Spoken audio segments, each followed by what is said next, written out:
Olá, pessoal. Estamos aqui para o nosso 6º podcast, Na Trilha da Adolescência. E você é o nosso convidado para estar aqui discutindo sobre o processo do adolescer.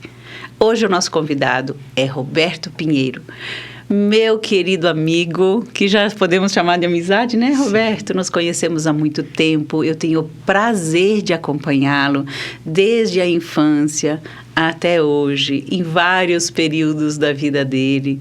E hoje ele está aqui para contar um pouquinho da história dele para vocês. Se você se identifica, se você percebe algo semelhante aí na sua vida, acompanhe e venha com a gente para essa trilha da adolescência. Roberto, se apresente um pouquinho, fala um pouquinho de você. Falo sim.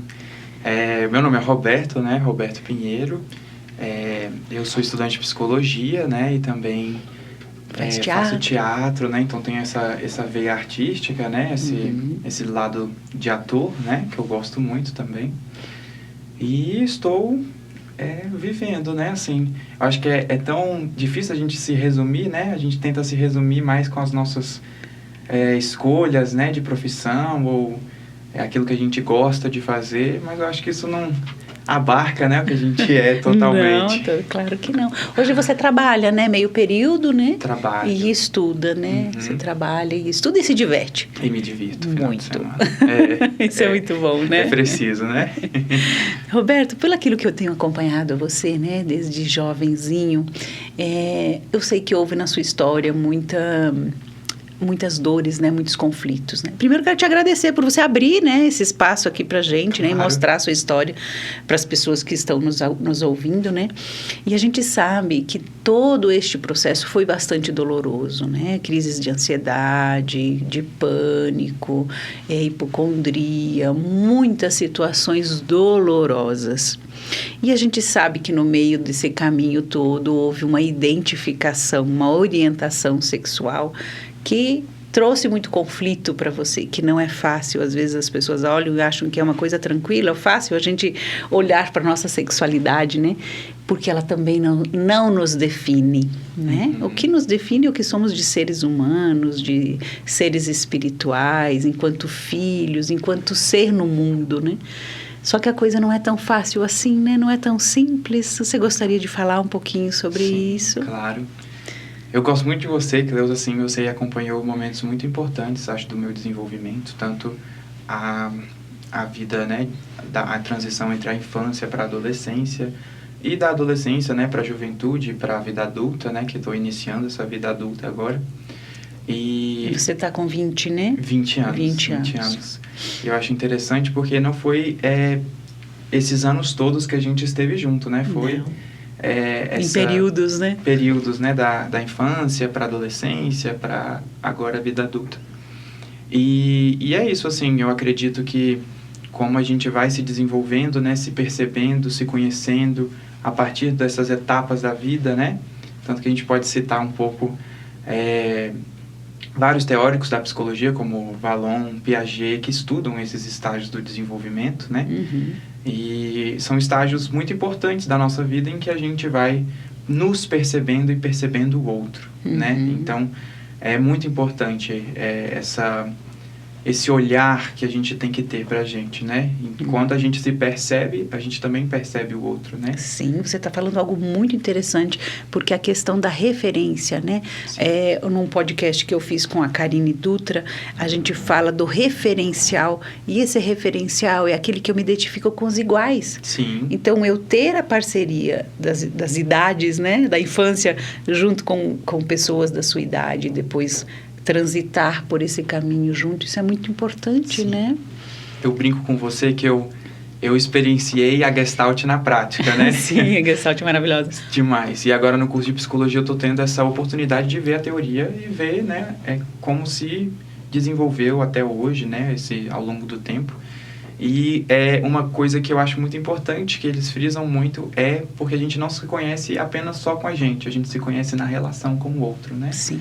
Então, eu acho que a importância dessa relação com o outro é algo que também nos traz pra gente, né? Então, o outro é importante também. Sim, mas e como é isso quando a gente não se identifica com o outro no processo da adolescência e da infância, principalmente? Que você passou por isso, né? Numa tentativa de se relacionar e de se identificar e vários momentos não teve essa referência, né? Porque é quase que uma corda onde eu me seguro, né? Quando eu vejo o outro, quando eu sou junto com o outro. Mas a gente sabe que o seu processo não foi assim tão simples, né? Sim. Acho que é importante porque ver isso, né? Porque hoje eu acho que os nossos ideais, o que a gente assiste, o que a gente vê, nem sempre representa o que a gente é, né? Uhum. Então, nesse processo de desenvolvimento, quando a gente vai nos conhecendo e vendo aquilo que é o mundo e tentando se identificar de alguma forma, ver aquilo que a gente gosta, aquilo que a gente não gosta, o que faz parte também, né? Claro. A gente deparar com aquilo que a gente não identifica ou não faz sentido pra gente naquele momento, por exemplo. Uhum. Né? Mas eu acho que é isso, né? Nos perceber. A cultura também é muito importante nesse processo, porque a gente, né, vê aquilo que está presente, né? Quando a gente fala de subjetividade, a cultura também é uma coisa muito importante, né? Total. Eles falam que não existe uma subjetividade individual, né? Porque todos nós somos atravessados por esses elementos sociais e históricos, né? Sim. E culturais. Nos compõem, né? Sim. E para mim foi, assim, complicado grande parte da adolescência, né? Essa transição da infância para a adolescência e da adolescência para a vida adulta. Acho que mais para a infância e adolescência, né? Porque Sim. a gente está inserido, né, no contexto escolar, é um contexto onde ocorre muita segregação, as pessoas não te validam por aquilo que você é, te validam por aquilo que você parece ser ou aquilo que você mostra, para que aquilo, de alguma forma, una essas pessoas, né? Uhum. Então, estereótipos, aquilo que eu tô tentando mostrar pro outro, mas que não de fato faz aquilo que a gente é, né? Não é Sim. aquilo que a gente é. Sim.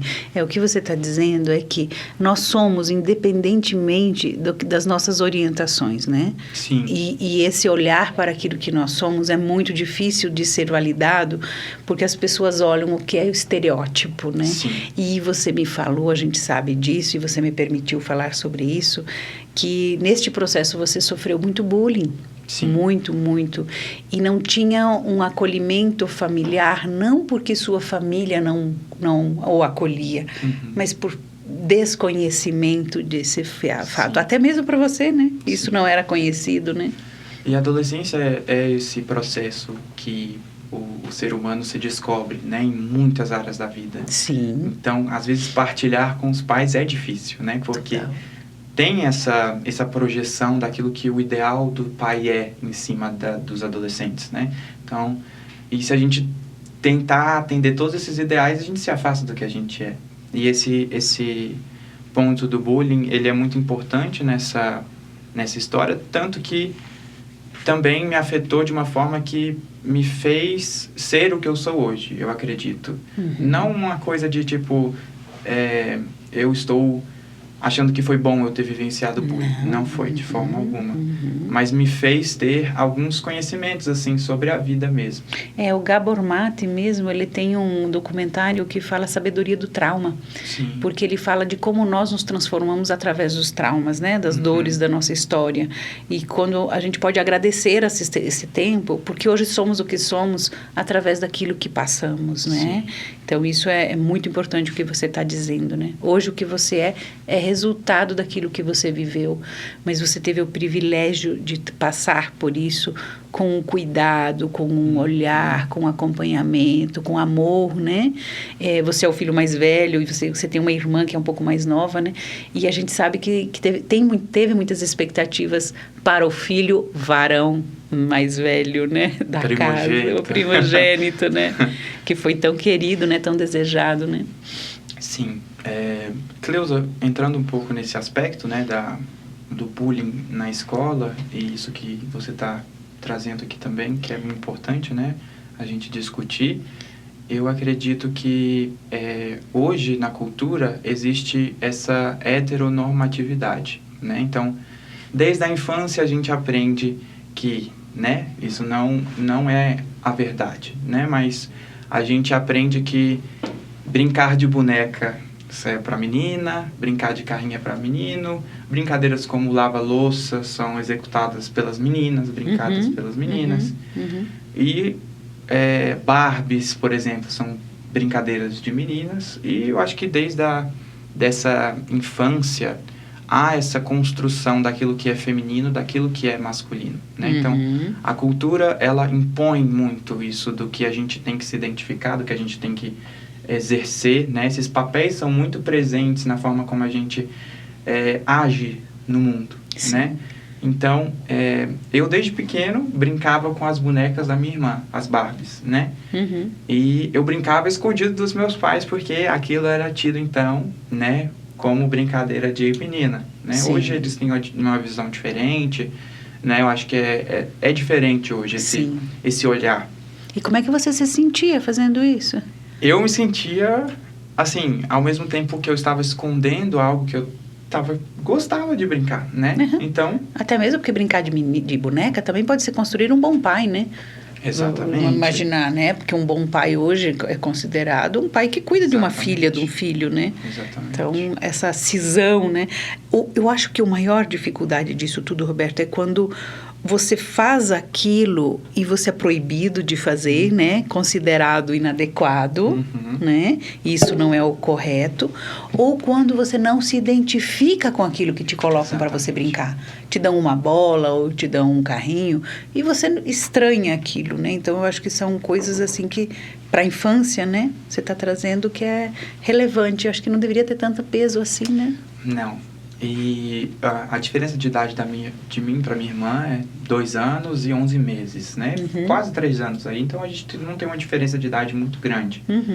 E a gente vê desde aí que a gente também é cobrado para performar esses papéis sociais, né?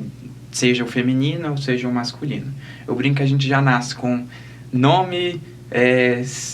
gênero e sexualidade já definidos, né? Então a gente já é colocado naquela posição. Aquela posição já são nossos ideais. A gente já recebe aquilo sem nem querer, né? A gente já é projetado na gente aquilo. Então... O nome e o gênero, tudo bem, mas a sexualidade não precisava ser, né? Mas até hoje é legal, né? Essas questões que eles estão trazendo, né? O pessoal que questiona isso e tudo mais, sobre a questão do gênero também, que faz parte, né? Lógico. Dessa identificação num futuro, né? Quando o ser humano se descobre, se conhece, né? Mas eu acho que esse é o que eu queria trazer, é bem importante, assim, para mim também, essa constituição da cultura mesmo do que é o feminino, do que é o masculino. Tanto que hoje existe essa heteronormatividade, a gente vai falar sobre o normativo, o que é o normativo, né? A norma que é imposta para que a gente vá e performe aquilo. E desde pequeno, assim, eu me identifico muito mais com as amizades minhas femininas. Também, hoje, as minhas amizades masculinas tenho bastante, mas acho que desde de criança, na adolescência, eu me identifiquei muito com as amizades femininas, né? E era um estranhamento na família? Ou era. Você tem uma família grande, né? Sua mãe tem uma família bastante grande, né? Com muitas primas, né? Tem um grupo grande aí de pessoas que você conviveu. E é isso, assim, eu acho que eu tive mais amizades femininas, então foi um estranhamento para minha família, né? Assim, nossa, ele não joga bola, não se identifica com coisas que são tidas como masculinas. E a gente pode dizer um pouquinho do seu pai nesse processo, como foi para você, né, ter esse pai, porque seu pai a gente sabe que é nordestino e ele tem uma cultura, né, como você falou, cultura é uma coisa muito forte na vida das pessoas, né, porque a gente não pode pôr as pessoas nas caixinhas. Você está dizendo que a gente não pode categorizar uma pessoa. No meu podcast anterior com a Sheila Antoni, ela falou uma coisa que eu achei muito bonita e muito importante, porque ela fala da orientação sexual e não da escolha. eu escolho. Você não escolhe, você tem uma orientação. E a orientação é pelo desejo. O que te define ao longo do tempo é o seu desejo, a sua escolha daquilo que você sente, né? E não daquilo que você tem de corpo, né? Os seus órgãos, né? É aquilo que você sente, é o seu desejo que te orienta. Então, quando a gente trabalha com essa questão do que é cultural, né? Que vem já no nosso nascimento, é um menino, é uma menina, né? E a gente estava falando sobre a orientação disso. E eu imagino que para você fazer essa transição, a gente sabe, né? Eu te conheço, não foi fácil para você. Teve muita confusão na sua cabeça, muito transtorno, né? Muita emoção. E eu queria que você trouxesse um pouquinho para o público que está nos vendo a questão emocional envolvida nisso, Com né? certeza. Porque a gente está falando que não é isso que te define. Você é um ser humano, como qualquer outra pessoa, e todos nós temos direitos a tudo, e não é aquilo que te define. Mas na cultura, as pessoas olham como isso te definisse, né? E isso vem muito à tona. Eu tenho a impressão que a sexualidade, ela tem importância demais, relevância demais nas relações. E não é isso que deveria estar em primeiro plano. Primeiro plano é o que você é enquanto ser humano. Você é uma pessoa incrível, você é agradável, você é competente, você é estudioso, você é um excelente filho, você é um excelente irmão, você tem qualidades incríveis. Mas na cultura e nas relações, o que aparece é lá aquele bullyingzinho, né? E que eu sei que às vezes isso ocorre dentro de casa também, né? Sim. Como foi? Porque eu queria trazer um pouco essa questão do sofrimento emocional, que é estar nesse papel, né? Porque uma coisa é fazer de conta, que tem gente que brinca, faz de conta, que eu conheço meninos que brincam e fazem de conta que são homossexuais e ok. E outra é o que é sério e o que te causa impacto, né? O que te causa emocionalmente desconforto, né? Então, Cleusa, na minha vida escolar, eu passei muitos intervalos, né? Que a gente chama de recreio, né? Sozinho. Eu não fazia parte de determinados grupos, não era acolhido por esses grupos. Eu não tinha amizades que eu pudesse dizer amigos mesmo, assim, sim, são meus amigos. Não tinha essa possibilidade. Eu identifico que existiu durante esse período escolar uma segregação muito grande dentro da sala de aula. Eu sentava sozinho, né? Ainda mais tinha meu déficit de atenção. Né? E uma preocupação muito grande da sua mãe, porque sua mãe é educadora também, sim, né? E ela vendo você não se relacionar, né? Houve uma preocupação muito grande, né? E hoje foi um sofrimento, assim, olhando para trás, foi um sofrimento muito grande emocional. Foi um sim, sofrimento em que eu me olhei ali e pensava, poxa, eu não tenho um amigo para dividir as minhas questões, para dividir aquilo que eu sou. E às vezes, Cleusa, hoje, assim, eu olho para trás e eu vejo com mais sabedoria isso de... Eu prefiro não ser aceito e ser quem eu sou, do que ser aceito por aquilo que eu não sou. Fantástico isso. Então, eu preferia ficar sozinho mesmo. Assim, na verdade, ninguém quer ficar sozinho, sim, né? Eu sei que você tentou se relacionar de várias sim, formas, né? Sim. E não conseguiu. Hoje, que é o seu olhar de maduro, quando você olha para trás e fala isso. Mas quando você é uma criança, um adolescente, não você tem essa maturidade que você tem hoje, né? Exatamente. Eu tinha mais isso, acho que na parte da infância. Quando eu entrei no ensino médio, ensino fundamental 2, mais ou menos, eu tinha algumas amizades, mas não eram aquelas amizades que eu passava o intervalo, sabe? Então, existia muita panelinha, existia muita essa questão de você ser segregado, né? Então, eu não jogava bola.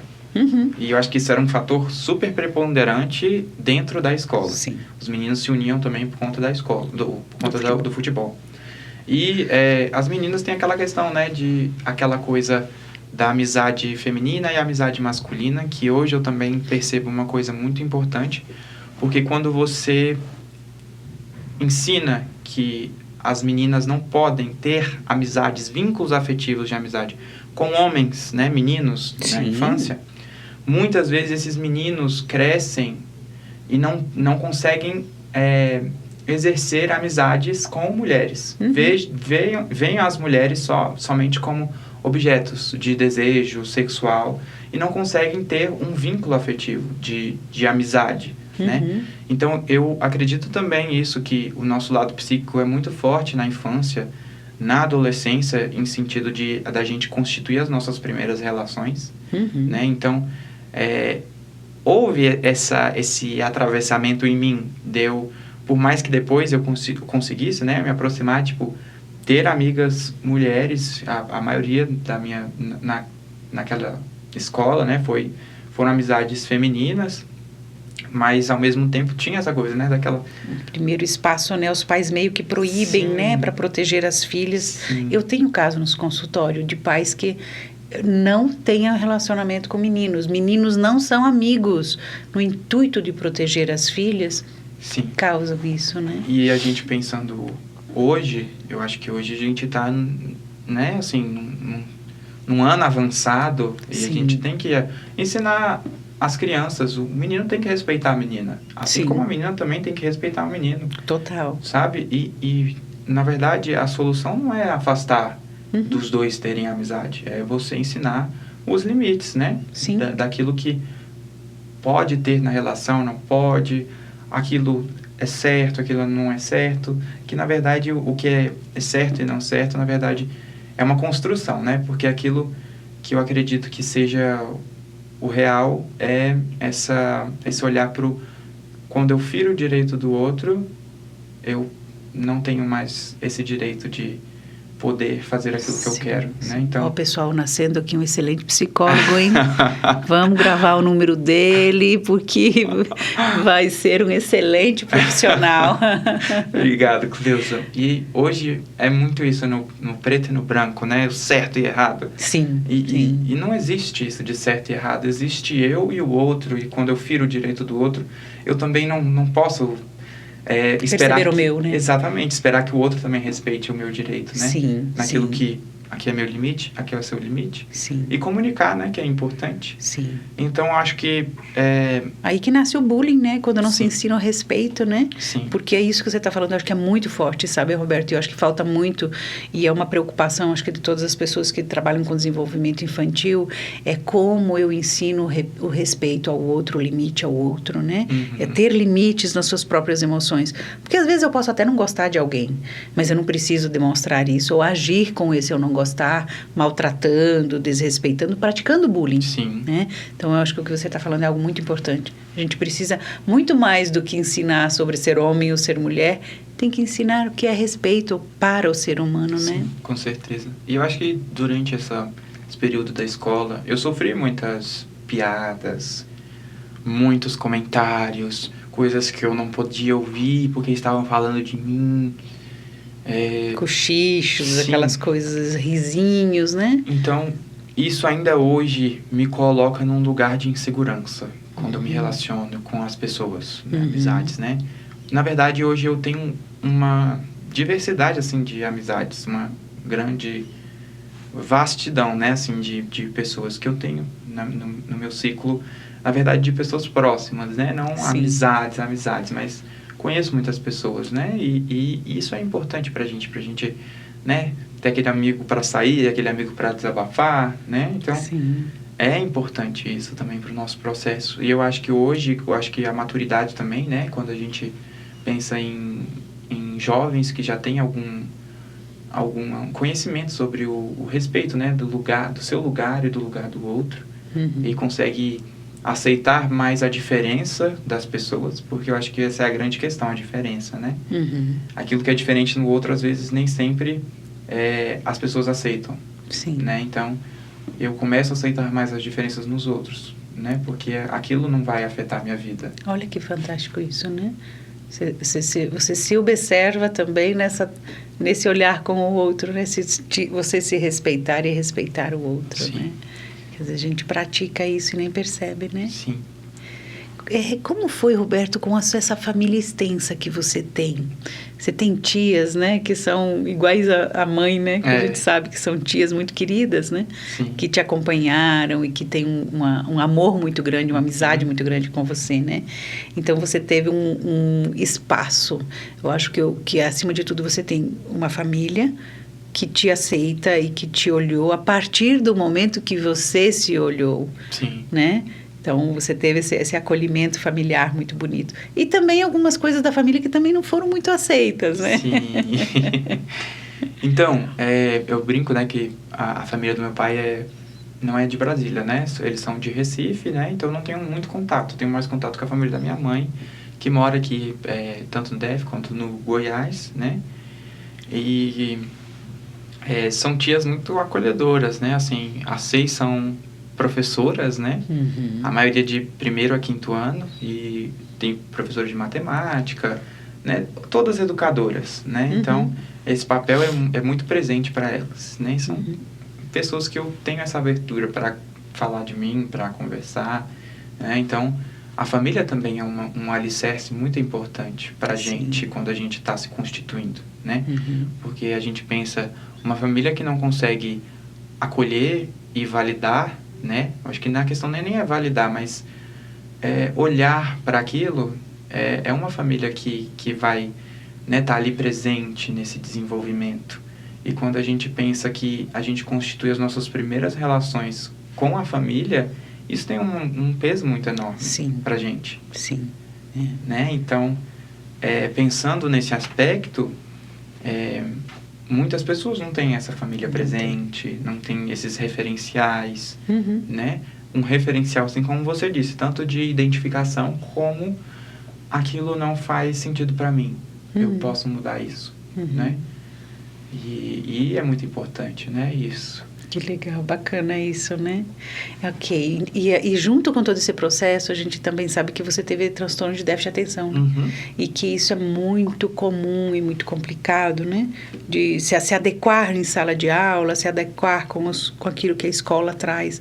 Então, não é só um conflito, né? Que você vivenciou no seu desenvolvimento. Também teve essa questão do déficit de atenção. Você acha que você foi carimbado com algum adjetivo, de alguma forma, porque até descobrir isso se levou um tempo, né? De você descobrir o seu déficit de atenção. Então, eu sempre fui muito dedicado, acho que esforçado no ambiente escolar, mas ao mesmo tempo eu tinha essa falta nesse processo de às vezes não conseguir estudar ou não conseguir prestar atenção. E aí, minhas notas na escola caíram um pouco e a gente procurou, né, profissionais que tivessem esse olhar para esse lado de déficit de atenção. E foi importante, assim, acho que a ansiedade veio junto nisso, sabe? E a questão emocional é muito presente, né? A gente não pode separar eu, Roberto, separado da minha questão emocional. Não. E aí, eu acho que a ansiedade, Cleusa, inclusive quando a gente pensa, né, nesse processo mesmo que hoje é muito normalizado, a ansiedade, eu acredito, né? Muito. Está presente muito em todo lugar, né? E hoje há uma patologização das emoções, eu acredito. Porque as pessoas estão impedidas de sentir, né? É uma medicalização exacerbada para coisas que não precisam e você não pode mais sentir a emoção. Então, as pessoas estão se privando do sentir, do vivenciar o processo. Exatamente. E eu acho que isso é um grande ponto hoje na faculdade quando eu olho, porque a ansiedade é uma emoção, né, inerente à existência humana. Sim. E todos nós sentimos. Agora tem um nível patológico. Exatamente. Que era o meu caso. Sim. Que eu tive crise do pânico, né? Essas questões emocionais muito presentes. E eu acredito também, Cleusa, que essa ansiedade também possa estar ligada na minha história individual. Claro. Com a questão do meu olhar para quem eu sou, como as minhas relações, como eu não tinha essa base de amigos, ou às vezes não pensava que eu poderia, né, ser aceito pelo que eu sou. Era uma dupla inadequação, né? Sim. Nem se identificando e nem com um ajuste do seu cognitivo, né? Sim. Em função do déficit de atenção. Até que chegou um momento que você começou a ser medicalizado e aí você conseguiu transitar um pouco melhor, né? Apesar dos percalços, né? Sim. Hoje é uma coisa mais tranquila para mim. Acho que eu tenho ansiedade, de vez em quando eu tenho momentos em que eu identifico que ela está muito forte, né? Mas... Hoje você já tem bem mais controle sobre isso, mais conhecimento, totalmente. Né? E é isso. Essa questão dos medicamentos eu acho importante a gente falar, né? Sim. Porque há uma indústria farmacêutica aí por trás lucrando muito. Muito. Ainda mais nesse mundo hoje que tudo, é isso que eu tô falando, né? Dá um remedinho. É um remedinho, vamos medicar, né? Exatamente. Porque é isso, não sentir, né? E isso não amadurece. Não. Nós precisamos passar pelas frustrações. Eu assisti essa semana um podcast com o Alexandre Coimbra, que ele fala do nosso vazio. Uhum. E é o vazio que nos faz crescer.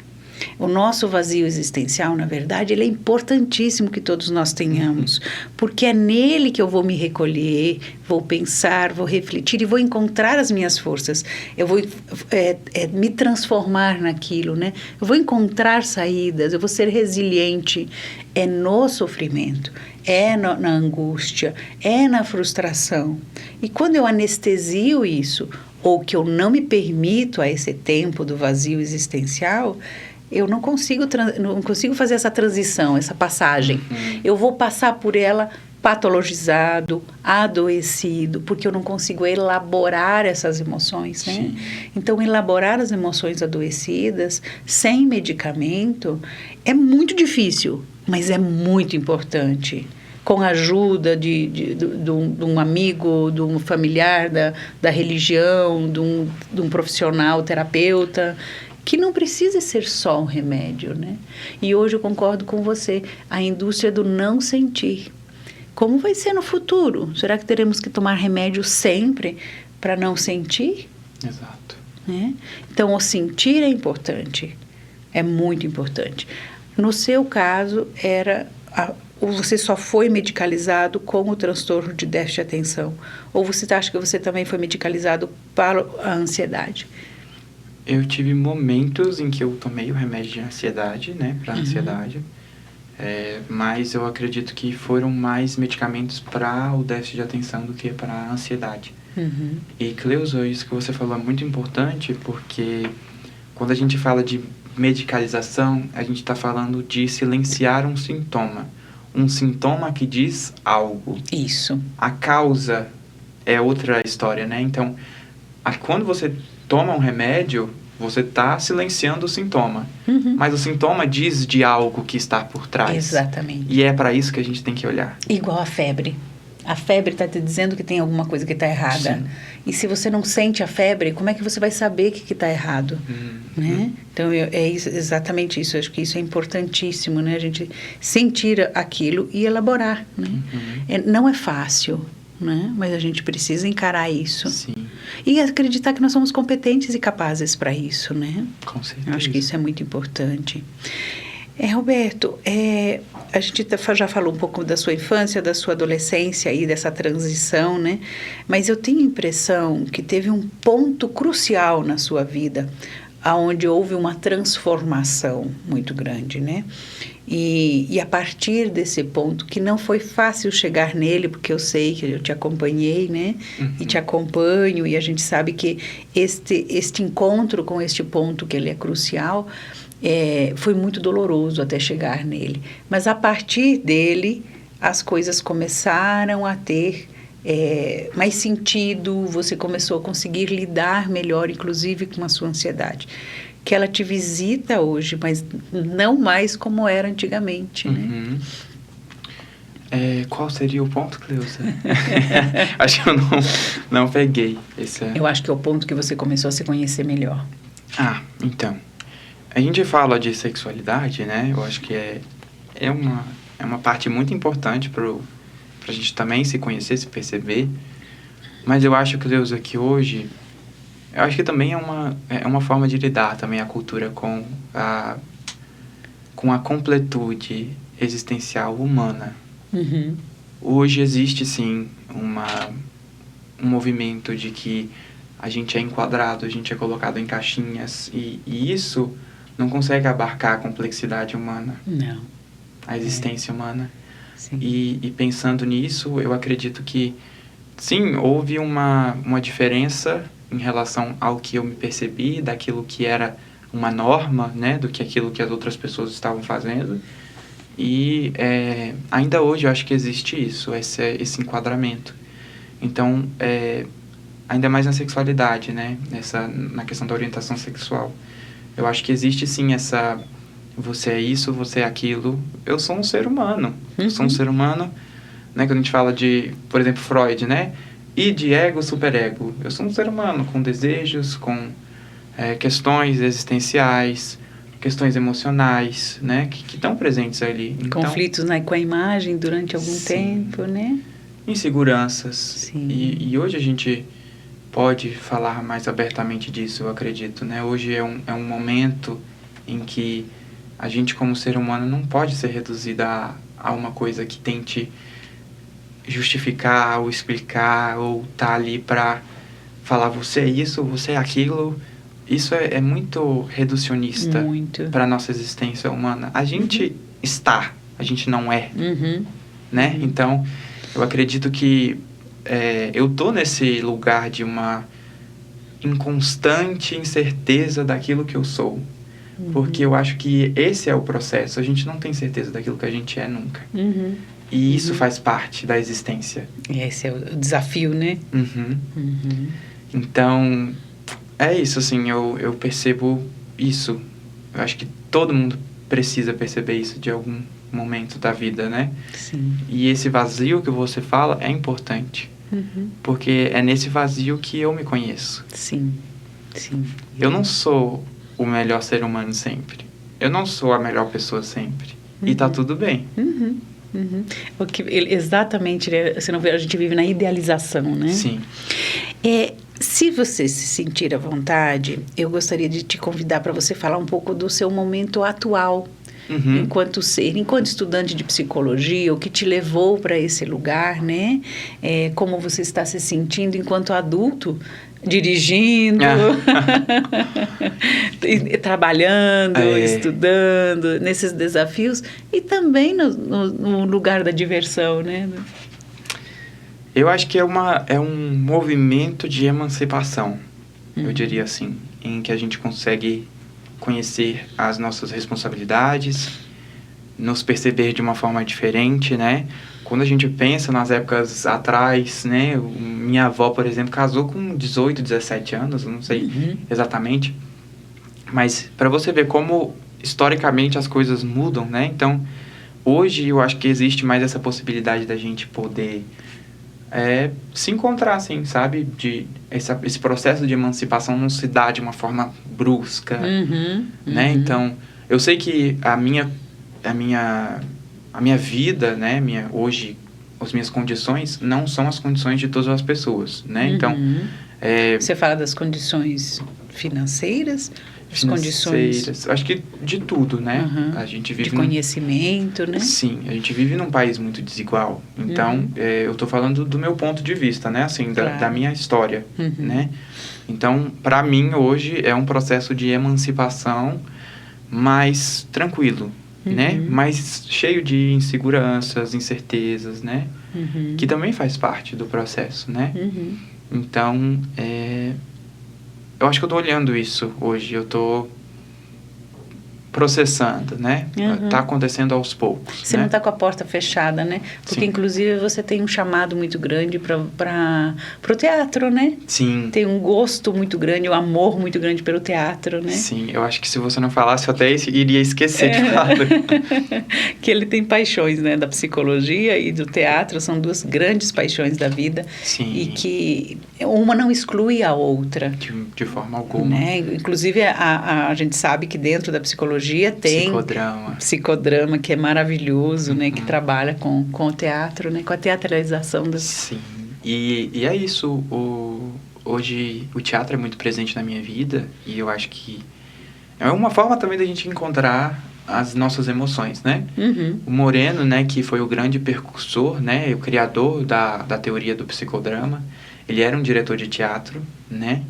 E a partir desse lugar do drama, né, da dramatização, ele constitui a teoria, né, do psicodrama. Porque você elabora o seu drama a partir da teatralização, Sim. né? E ele começou a perceber como as pessoas se transformavam, né? Ele começou a entender as pessoas, foi estudar as pessoas e perceber as transformações através da expressão. E eu acho, Cleusa, assim, até nas minhas escolhas teóricas durante o curso, eu não quero olhar uma só teoria. Eu acho que todas as teorias nos orientam para ver o ser humano.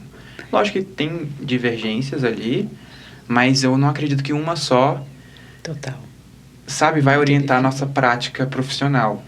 E o psicodrama e a Gestalt, para mim, são duas teorias que eu me identifico muito.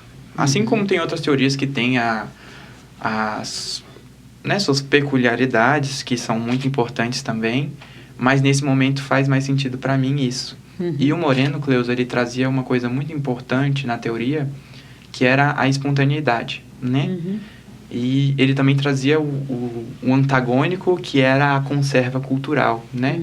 Eu acho que é muito isso que a gente está falando aqui, né? Quanto mais eu estou próximo dessa conserva cultural e atendendo os padrões, e estando ali imobilizado, né, de exercer a minha espontaneidade, eu estou longe de ser espontâneo, né? Então, a espontaneidade, na teoria dele, é uma coisa muito marcante. E você acha que te ajudou no seu processo de desenvolvimento e nas suas emoções e nos seus dramas pessoais a esse exercer o teatro? Eu acho que sim. Foi um olhar para mim também. Porque eu me lembro também que esse foi um marco muito bom para você, né? Porque você era um menino mais tímido, mais reservado, né? Sem amizades. E, de repente, o teatro veio e você começou a fazer amizades com as pessoas e você começou a expressar e se destacar nisso, né? Você se destaca no teatro, você tem, né? Você faz o curso de teatro. Eu imagino que você vai ser um grande ator ainda por aí, né? Que te descubram, né? Sim. E que você consiga avançar muito nisso, para a gente trazer isso. Então, às vezes os pais ficam preocupados, né, só do estudo, do cognitivo, do tem que fazer, do tem que dar resultado, e esquecem de exercer um pouco mais a questão que é emocional, que é da expressão. A timidez, o encolhimento, a inadequação é algo muito doloroso para as crianças e para os jovens, muito, porque justamente o que você está falando, a gente precisa de ser aceito, a gente precisa do referencial, a gente precisa daquele olhar que me acolhe independentemente do meu jeito, da minha orientação, né? Eu preciso de ser aceito.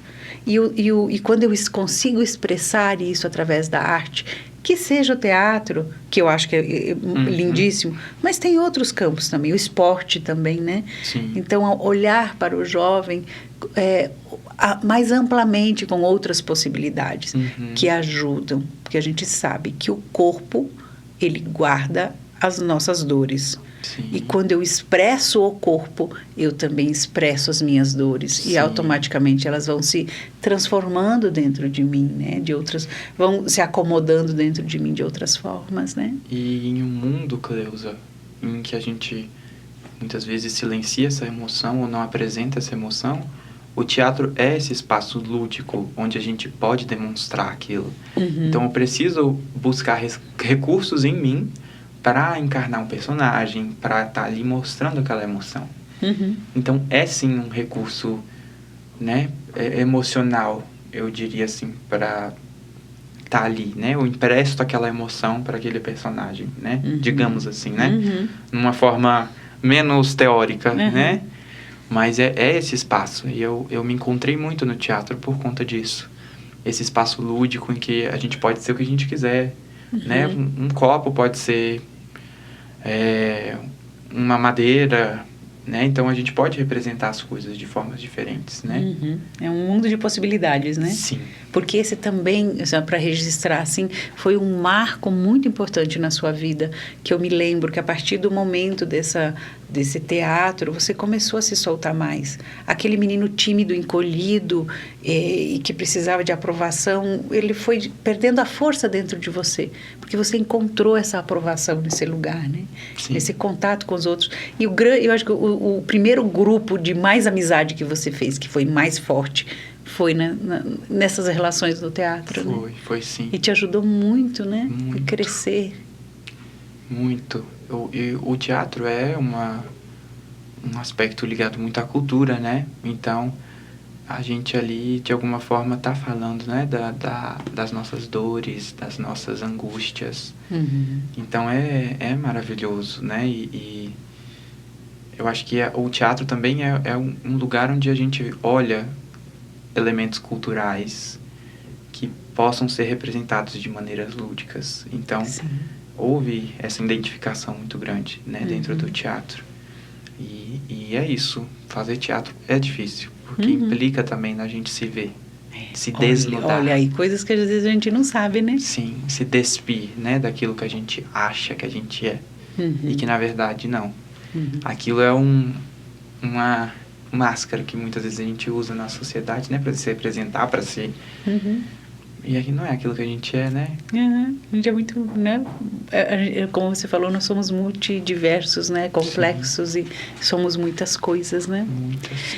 E hoje, como você se percebe relacionalmente?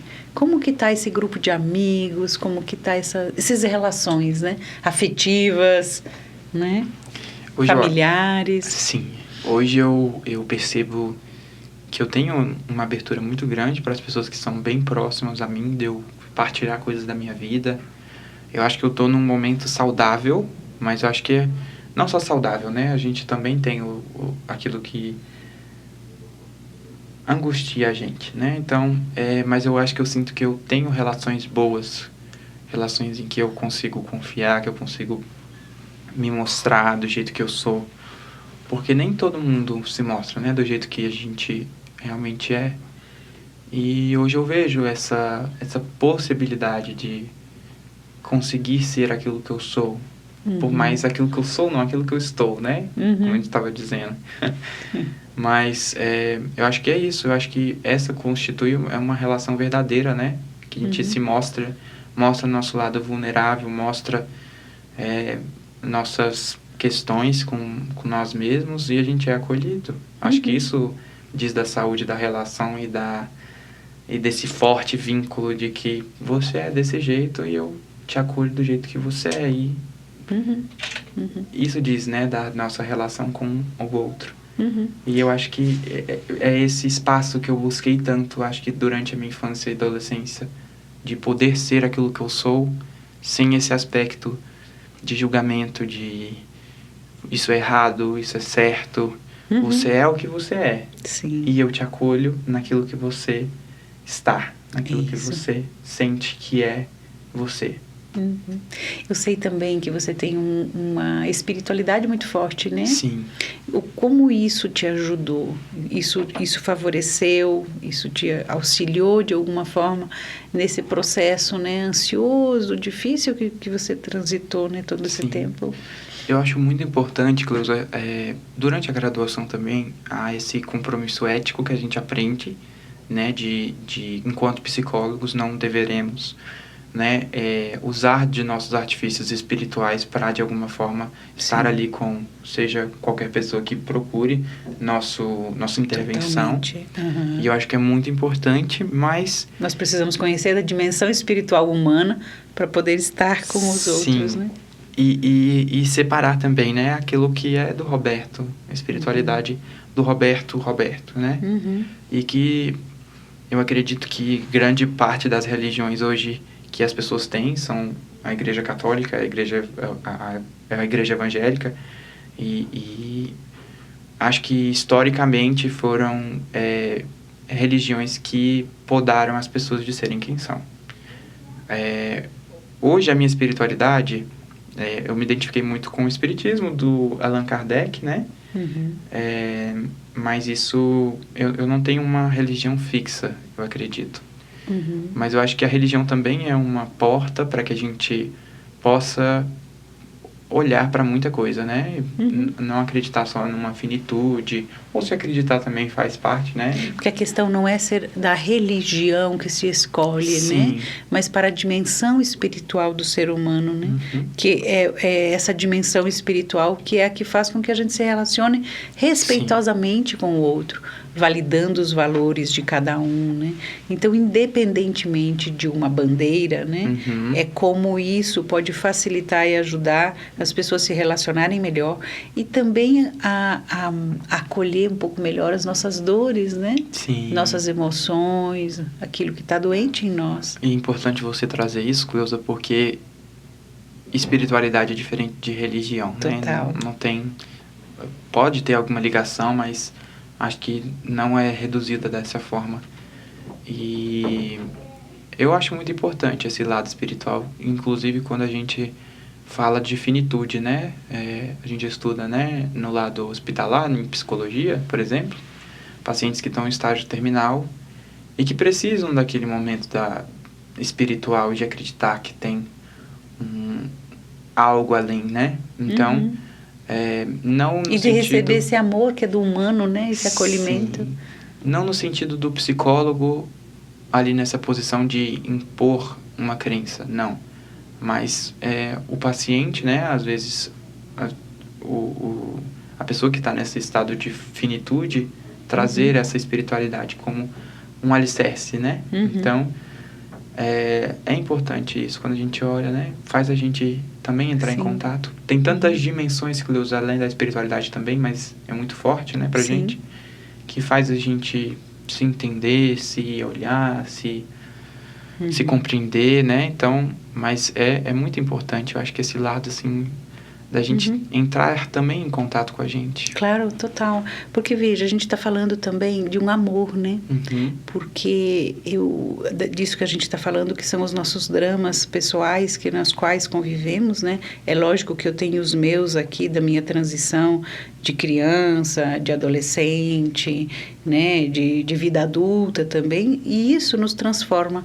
E quando a gente transforma isso no amor, a gente transforma isso na nossa arte de ser psicólogos, né?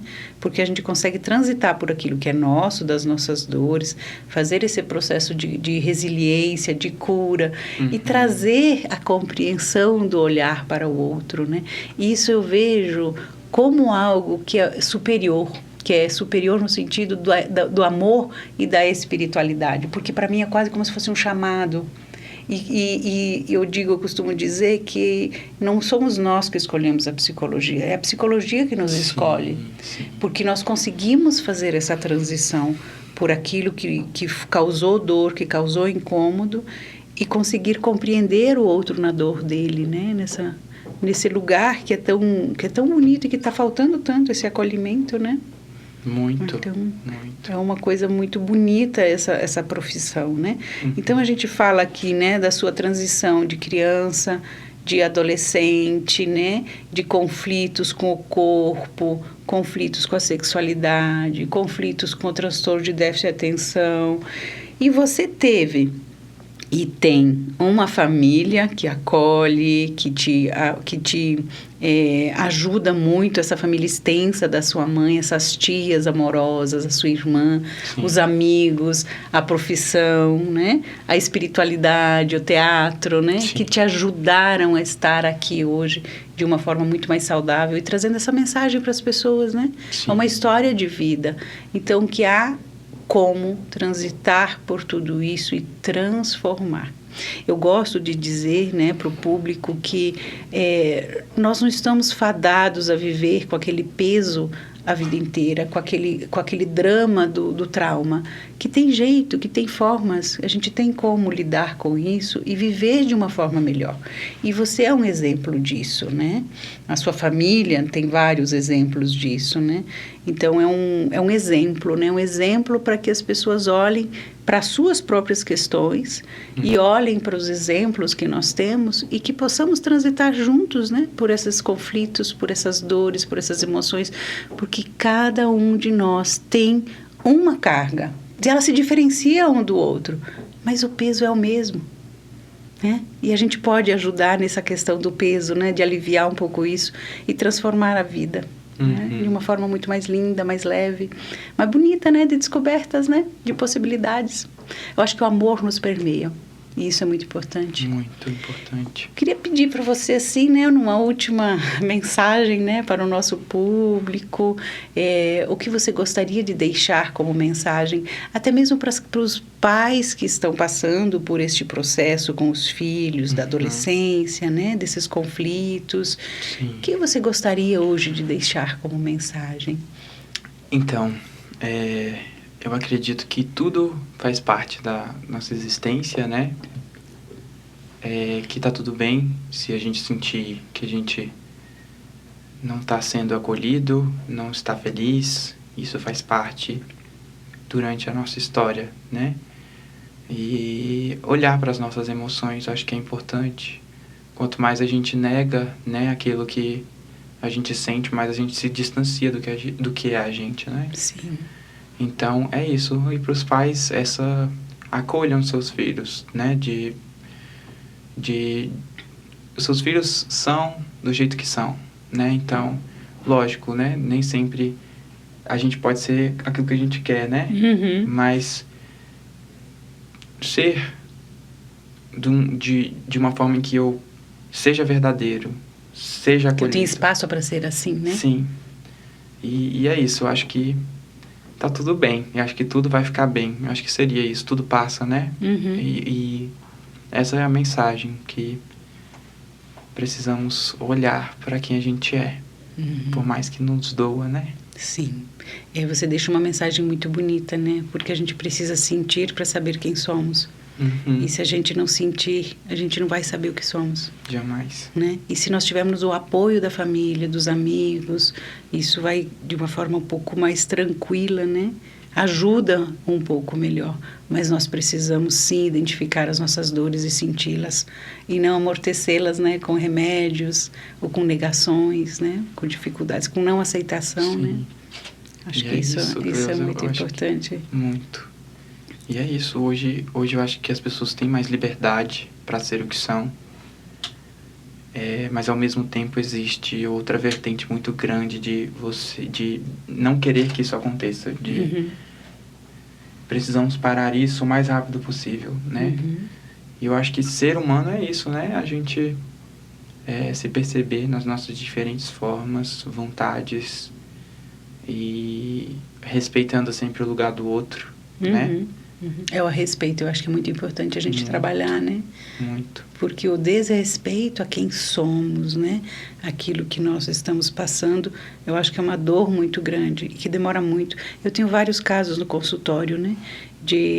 Dessas marcas, principalmente com os nossos adolescentes, que é o bullying que eles estão sofrendo por serem criticados, julgados, condenados e não aceitos, e não acolhidos, e não amados, né? A segregação, como você falou, ela é muito ruim. Então, que nossos familiares, que os nossos filhos consigam trazer um pouco mais desse olhar empático para com o outro e desenvolver essa questão do respeito, né? Isso é muito importante. E não deixa de que a família é exemplo disso, né? Muito. A família é muito responsável nisso, a escola, a sociedade, né? Roberto, eu acho que o nosso bate-papo foi muito legal. Eu quero te agradecer muito por você estar aqui comigo, tá? É muito bacana te ver, te acompanhar em todo esse processo e ver o ser humano como qual você sempre foi, mas que agora você se permite ser, né? Sim. Então, é muito bonito ver você nesse lugar, né? É uma honra para mim estar aqui com você e ter te acompanhado até aqui. Eu que agradeço, Cleusa. É uma honra para mim também estar aqui. Você é uma pessoa maravilhosa, assim, me acolheu sempre quando eu precisei. Acho que o processo terapêutico foi muito bom, no sentido que hoje eu me olho e consigo me acolher, de estar comigo, né? Então, eu me aceito, eu né? me aceito, eu sou eu, né? E você foi uma excelente psicoterapeuta para mim, de coração, assim, só tenho a agradecer pelo processo todo que a gente passou. né? E que me toca, assim, até hoje, porque a gente construiu um vínculo muito grande dentro do consultório. Um dia você me disse uma coisa que eu saí em lágrimas depois que você saiu. Mas que você falou para mim, que você é a pessoa que mais me conhece.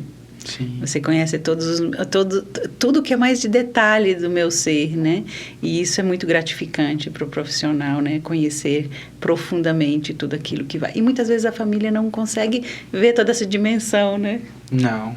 E eu acho que esse é o verdadeiro vínculo também do processo terapêutico, né? A gente poder ser e mostrar aquilo que a gente tem como insegurança, as nossas questões, e confiar naquilo de o psicoterapeuta está com a gente nesse processo, né?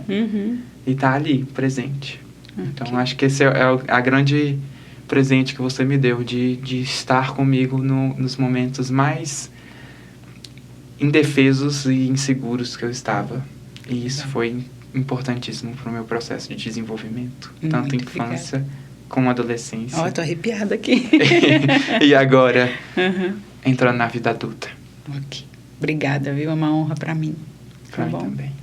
E para você que está aí nos assistindo, sigam nossos canais, o Instagram, o YouTube, o Facebook. Nós também vamos estar lançando no Spotify os nossos podcasts. Curta, compartilha com quem precisa.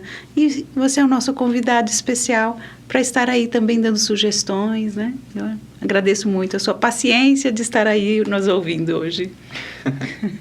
Você gostaria de deixar o seu Facebook, Facebook no seu Instagram, alguma coisa assim? Eu tenho o Instagram que é voltado para psicologia, né? Então não sou formado, mas às vezes eu posto alguma reflexão, palavras assim, mas é psi, né? Roberto P de Pinheiro. Okay. E aí é isso. Vocês sigam lá e tem conteúdos também. Tá bom, então. Obrigado, pessoal. Obrigado.